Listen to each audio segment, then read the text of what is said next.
د دین مخکې یعنی د الحاد د لغوي معنی او د اصطلاحي معنی ذکر کولو نه مخکې چون کې دا دور د الحاد جدید دی د نیو ایتیزم دی نو موږ وی پکار دی چې موږ د مغرب د هغه اصطلاح تعارف وکړو او د هغې څه نه وضاحت وکړو نو موږ اول نمبر د تیزم وضاحت وکړو بیا مو د ایتیزم وضاحت وکړو او د هغې تعریفات مو ذکر کړل تفصیل سره نن بزو او د الحاد لغوي معنی او د الحاد اصطلاحي تعریفات په ذکر کو نو یاد ساتئ لفظ د الحاد د دې اصل او ماده چې دا نو هغه 3 حروف دي یو د لام یو د حا یو د دال دا د دې اصل او ماده ده چې په معنا د انحراف کولو سره د میلان سره او د یو طرف ته کېدلو سره راځي لکه فیروز اللغات سو یا قاموس سو وغیره منجد سو دغه کتابونو د دې معنا لغوي دغه ذکر کړی دي انحراف کول یو طرف ته کېدل یا په میلان سره هغه ذکر کړی ده په هر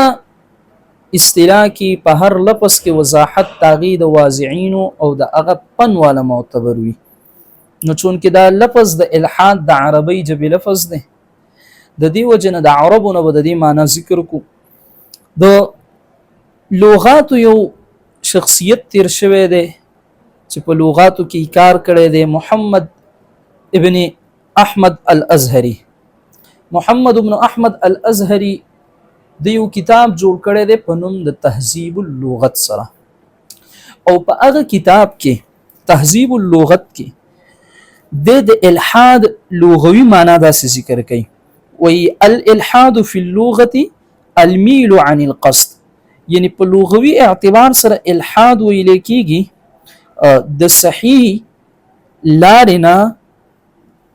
بل طرف ته اوړېدل بل طرف ته تلل دې ته ویل کېږي الحاد په معنا لغوي سره دغه معنا چې کوم د لغوي امام قرطبي رحمه الله هم ذکر کړی ده په خپل تفسیری قرطبي کې امام قرطبي رحمه الله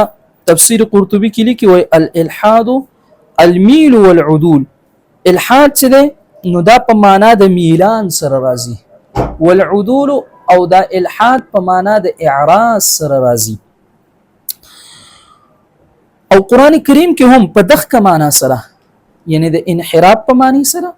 یا د میلان په معنی سره استعمال شوی دی لکه قران کریم کې الله جل شانه فرمایي ولله الاسماء الحسنى فادعوه بها د الله جل شانه د فارا اسماء حسنا دي فادعوه بها بسراو بلیدي الله جل شانه لره په دغه اسماء حسنا وسره وذروا الذين يلحدون في اسمائه وذروا الذين او پریک دی هغه کسان يلحدون في اسمائه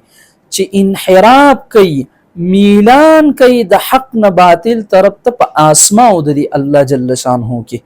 سيجزون ما كانوا يعملون نګور دلته لفظ د الحاد راغلی دی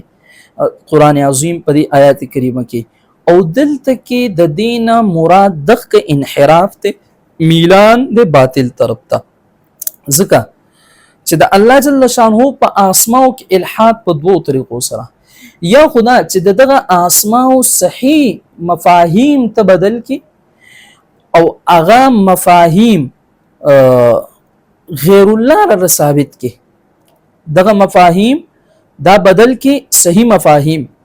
نو د حق نه به انحراف او کی باطل طرف ته چې کوم صحیح معنا دا هغه د پری خو د او باطل معنا طرف ته لاړي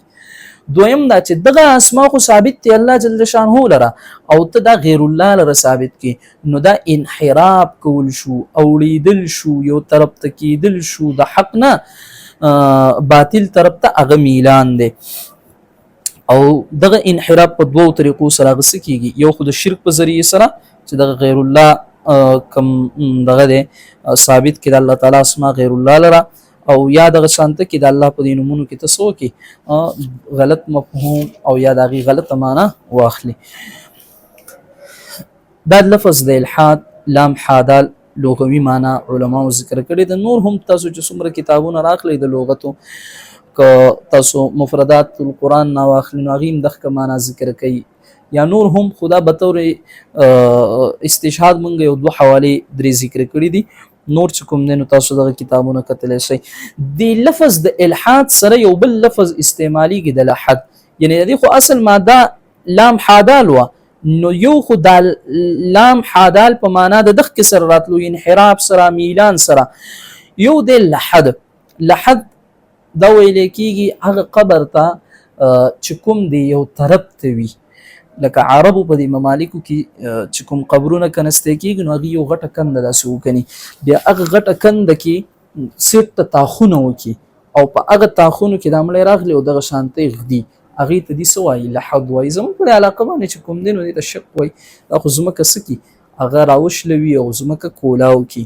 نو د شق وای زموږ د علاقه قبرونو ته او هغه قبرونو ته لحد ویل کیږي نو علماء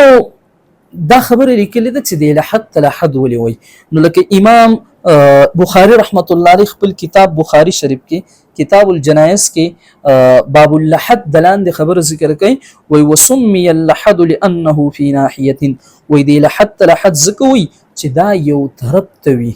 دا یو طرف ته د قبر نوي یا دغه سانته کې لسان العرب ولا ابن منظور افریقی چې کوم نه نو په خپل کتاب لسان العرب کې هم دغه معنا لیکلی ده د لفظ لحد متعلق غلي کی و الشق الذي يكون في جانب القبر موضع الميت هغه د قبر حصہ چې وی په جانب د قبر کې په جانب د یو طرف ته قبر کې او زید مړی وي هغه ته څه ویل کیږي لحد ویل کیږي امام قرطبي رحمه الله دغه معنا ذکر کړی ومن الالحاد اللحد في القبر لانه اميل الى ناحيه منه زکه دا یو طرف ته سوي هغه میلان کړی یو طرف ته وي خو بهر کې د دې دومره خبرو خلاصه دا شوله د سبق چې الحاد د دې ماده د لام حادال په معنا د انحراف سره راځي په معنا د یو طرف ته کېدل سره راځي په معنا د حق نه باطل طرف ته اوړېدل سره راځي او په دغه باندې موږ شواهد ذکر کړل د امام محمد ابن احمد الازهری نه دغه سانت کې د امام قرطبي رحمه الله نه او دویم نمبر مونږ وی چې د دې سره یو بل لفظ استعماليږي د لحد او د لحد معنا مونږ ذکر کړل چې لحد هم لحد ته د دې وجنه لحد وایي چې دا یو طرف ته د قبر نوي لکه امام بخاری چې څنګه ذکر کړی دی ابن منظور افریقی څنګه ذکر کړی دی یا دغه شانت کې امام قرطبي رحمه الله چې څنګه اغه ذکر کړی دي دا لغوي معنا و د الحاد رضا والله عبارت ور سره څه کوله بیا مخکزو الحاد لفظ الحاد عربی زبان کا لفظ ہے لفظ د الحاد و د عربی جبی لفظ ہے جس کا مادہ لام حادال ہے چې د دې ماده لام حاد الله اس کا لغوی معنی انحراف میلان اور کچھ روی اختیار کرنا آتا ہے د دې لغوی معنی په انحراف کول میلان باطل طرف ته کچھ روی اختیار ول راضی القاموس الجدید صفحه 820 فیروز اللغات ماده لام حال دال المنجد کے هم دغدا محمد ابن احمد الازهری رحمه الله لکھتے ہیں الالحاد فی اللغت محمد ابن احمد الازهری د لغت یولو شخصیت تر شوی دی لیکي و الالحاد فی اللغت المیل عن القصد یعنی لغوی اعتبار سے الحاد کا مفہوم سیدھے اور درست راستے سے ہٹ کر کسی دوسرے سمت مائل ہو جانا ہے وای د الحاد مفهوم چې د صحیح او د درست لارې نه یو طرف ته کېدل دا غینه اوړېدل او بل طرف ته کېدل مایل کېدل امام قرطبی رحمہ اللہ لکھی امام محمد ابن احمد القرطبی رحمہ اللہ فرماتے ہیں الالحاد المیل والعدول یعنی الحاد کے معنی کسی چیز سے منہ موڑ کر دوسری جانب مائل ہو جانا و الحاد معنی چې کومه ده د یو څیز نمخ اړول او بل طرف ته مایل کېدل اور حق کے راستے سے عدول کرنا ہے او د حق تلارې نه څه کول اعراض کول عدول په معنی د اعراض سره قرآن میں لفظ الحاد او په دغه معنی لغوي سره په قرآن کریم کې دا لفظ د الحاد څه شوی دی استعمال شوی دی لکه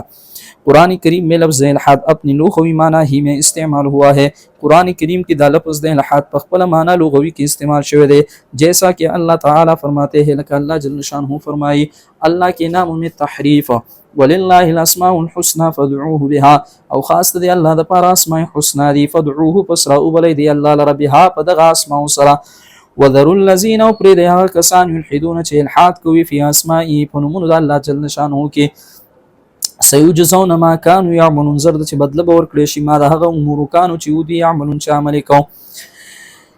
دغه ترجمه ده اور اسماء حسنى यानी अच्छे अच्छे नाम अल्लाह ही के है लिहाजा उसको उन्हीं नामों से पुकारो और उन लोगों को छोड़ दो जो उसके नामों में टेढ़ा रास्ता इख्तियार करते हैं यानी कगर ला रब की इख्तियार है कगर ला रसदा चिता हक प्रीदे और बातिल तरफ तशस्सी रवान से वो जो कुछ कर रहे हैं उसका बदला उन्हें दिया जाएगा दी चुकुम सके नदी तबदी बदला जर मेलावशी यहाँ युल्हिदून का मतलब है अल्लाह के अस्माए हुस्ना में कुजरूई इख्तियार करना अल्लाह ताला पर नमून के सकवल अगा कगर ला इख्तियार अवल कोगवाले इख्तियारول ये कुजरूई शिरक के जरिए हो सकती है दा खुद शिरक पर जरिए बांध के दिले शि जैसे सिफात इलाहिया को गैरुल्लाह के लिए साबित करना दगा मुशरिकीन वसको अल्लाह जल्ल शानहु दगा नमूना वसको गैरुल्लाह रबे साबित वला गैरुल्लाह तबे के खौदल नो गैरुल्लाह नबी इमदादुन आगे सर गुख्तल او دویم या नामों के माना और मफहूम में तहरीफ करना या वे अल्लाह په دغه نمونو کې څه کو تحریف پي کو پای کې به معنا صحیح ختمول او باطل معنا به اختیارونه دویم نمبر لفظ لحد لحد لفظ لحد بھی لام حا دال مادہ سے ہے دا هم د لام حا دال د مادې نه دی جو بغل قبر کو کہا جاتا ہے یعنی هغه قبر چې هغه یو طرف ته وي سوی هغه تاخ غونته کې چې هغه ته سوې لکېږي لحد